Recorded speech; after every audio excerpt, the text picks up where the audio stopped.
Hola, bienvenidos. Me da gusto que puedan estar escuchando una emisión más de Actor Urbano, un proyecto que inició con la idea de transmitir información relacionada con la arquitectura y el urbanismo desde lo local para reflexionar sobre el quehacer de nuestras profesiones, que considero se trata principalmente, como lo diría Joseph Brightworth, de dar forma al tejido social. El tema que quiero comentar hoy con ustedes se trata de intentar responder a la siguiente pregunta. ¿La arquitectura ha perdido el contacto con la gente? Hace un par de días me topé con un artículo titulado "Lo que Starbucks entiende, pero los arquitectos no", o "¿Por qué dejé la profesión de la arquitectura?", escrito por Christine Outram, quien ha sido miembro del equipo de investigación del MIT Sensible City Lab y fundadora del think tank City Innovation Group. Y se trata de una acusación breve pero mordaz hacia la manera de hacer arquitectura hoy en día. Aquí el artículo. Les voy a comentar básicamente todo el artículo, lo que escribió, y dice así: queridos arquitectos, están siendo anticuados. Lo sé porque alguna vez fui uno de ustedes, pero ahora he salido adelante. Y lo hice porque, a pesar de su amor por una gran curva y su experimentación formal, no entienden a las personas. Me corrijo, no escuchan a las personas. En términos legales, un arquitecto es un profesional de la construcción. Es responsable de todo lo que pudiera salir mal en un edificio. Pero ¿y si alguien odia el espacio que diseñó? Si alguien se siente incómodo, con frío o con miedo, bueno, pues al parecer no hay ningún procedimiento legal para actuar contra eso. Solía pensar que era imposible para ustedes entender a una audiencia en la forma en la que la hacen las nuevas empresas de tecnología. Estas nuevas empresas pueden crear un producto, lanzarlo al mercado a través de Internet y ajustarlo después en base a una retroalimentación de cómo fue recibido el producto. Es un proceso que se repite. La arquitectura, pensé, era demasiado permanente para eso. Había demasiado en juego, solo había una oportunidad de hacer las cosas bien, había demasiadas variables, bla bla bla. Pero la verdad es que muchos de ustedes no lo intentan. Se basan en reglas prácticas y libros de patrones, pero rara vez hacen una investigación etnográfica profunda. Pueden sentarse en el sitio de la obra durante una hora y observar cómo la gente usa el espacio, pero ¿hablan directamente con esa gente?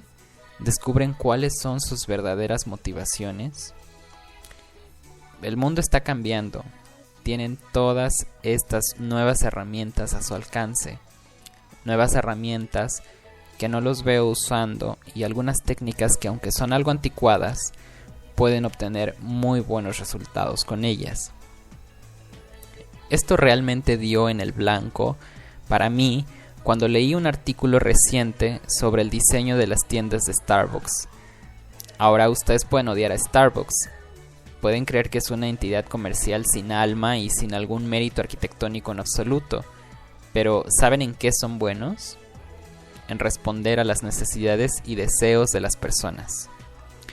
Un artículo que leí sobre Starbucks dice: Starbucks entrevistó a cientos de consumidores de café, buscando qué era lo que esperaban de una tienda de café. El consenso abrumador de respuestas no tenía nada que ver con el café. Lo que los consumidores buscaban era un lugar de relajación, un lugar de pertenencia. Queridos arquitectos, esta es la razón por la que Starbucks ha diseñado mesas redondas en sus tiendas. Fueron creados estratégicamente en un esfuerzo por proteger la autoestima de los consumidores de café que van solos. No eran redondas porque el arquitecto sentía que lucían mejor así o porque eran más baratas, sino que eran redondas porque, como el artículo concluye, en una mesa redonda no hay asientos vacíos. Las mesas redondas en Starbucks fueron el resultado de la pregunta ¿cómo queremos que la gente se sienta? Antes de pensar en lo que queremos que hagan. La forma sigue a la emoción. Ahora, no estoy diciendo que todos los arquitectos sean ignorantes en este sentido. hay algunos arquitectos que a menudo tienen bastante éxito cuando se trata de construir espacios habitables. Y además está el equipo de arquitectos liderado por Jan Gehl, quienes son especialmente conocidos y respetados por sus técnicas etnográficas. Aunque en estos días parecen centrarse en planes maestros y proyectos de regeneración urbana, y no creo que hagan realmente arquitectura, ¿o sí?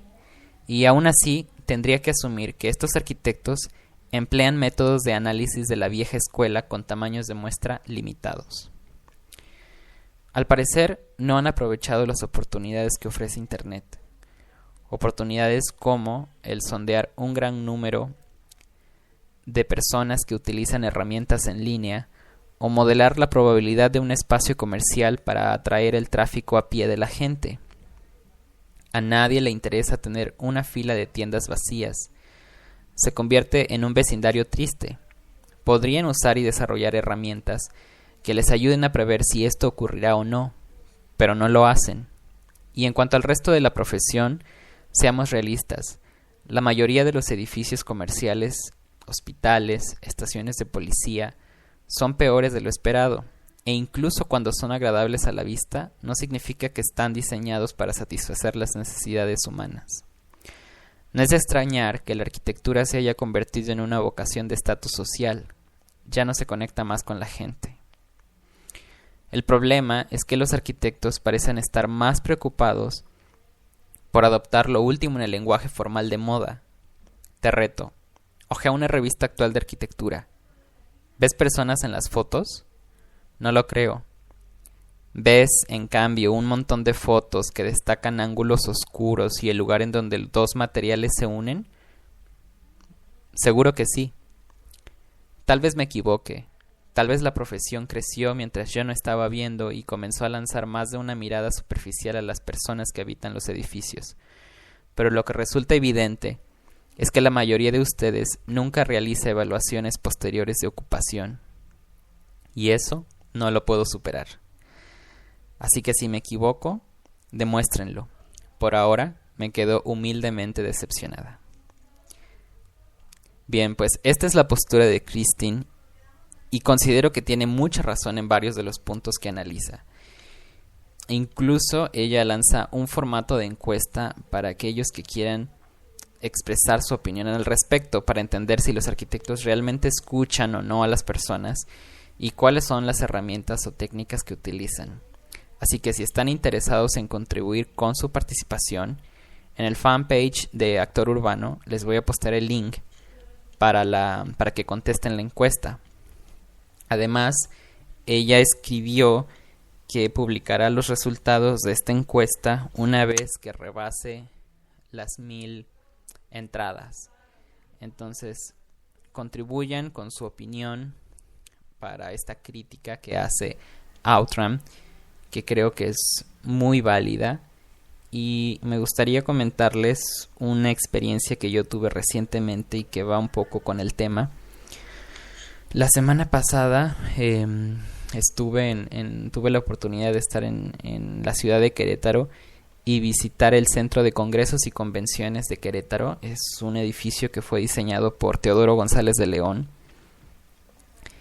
Este edificio se ubica en la periferia de Querétaro, justo a un lado de la terminal de autobuses, y está en la parte más elevada de la ciudad. Desde ahí se puede ver toda la ciudad y se llega al centro de congresos ya sea por auto particular o en taxi, porque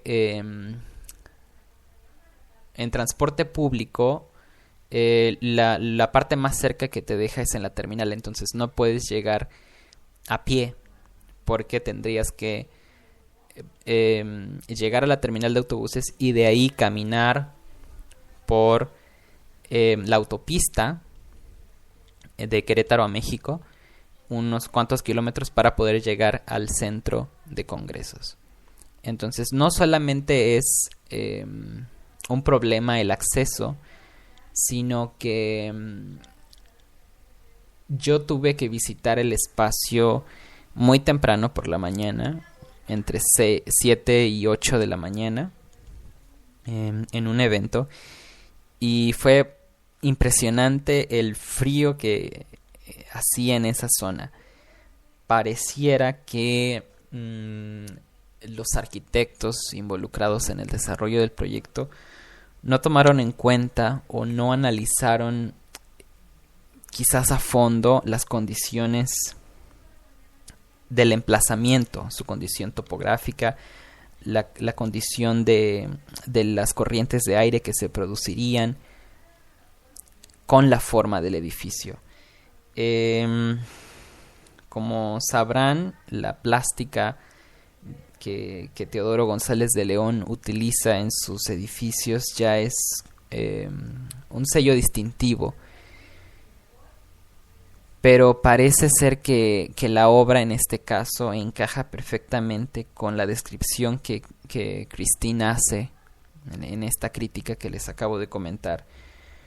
Porque pareciera que efectivamente el arquitecto se dejó llevar por un lenguaje formal, por dejar o por emitir un manifiesto formal de su obra, más que atender las necesidades o cómo se ocuparía después el espacio por los usuarios, qué inconvenientes tendría, cuáles serían las limitantes o aquellas cosas que salieron mal que quizás que deberían preverse, pero que al tener construido el edificio, al terminar la obra, no se hacen, como bien lo decía Christine, evaluaciones de la ocupación del espacio, de la ocupación de la obra construida final, que podrían retroalimentar nuestros proyectos si hiciéramos este tipo de evaluaciones o el tener una metodología de análisis para evaluar cómo funciona una obra que nosotros construimos después de ser habitada, usada por las personas para las que fue diseñada. Entonces, en este caso, en el Centro de Convenciones de Querétaro, pues es una construcción compuesta por 2 edificios que comparten, que bueno, cada una de las cubiertas de los 2 edificios sobresale un poco, de tal manera que logran casi juntarse al centro y forman un túnel entre estos 2 edificios que al final se convierte en una especie como de túnel de viento que quizás no fue previsto por Teodoro en cómo impactaría esta condición, porque ya les comentaba la condición de corrientes de aire ahí. Entonces con este espacio que se generó se forma literalmente eso, un túnel de viento que es imposible tener con un confort dentro del espacio. Durante todo el día, yo estuve 2 días en el espacio, jamás se calentó el lugar, nunca tuvimos una sensación de confort ambiental, todo el tiempo con frío. Entonces, es aquí donde se tiene que hacer un esfuerzo en pedir a los arquitectos que sean un poco más comprometidos con su profesión, que escuchen más a la gente y que no simplemente se dejen guiar por un movimiento formal o por querer dejar impresa una huella de formalidad en sus obras, sino que lo más importante es el confort de las personas para las que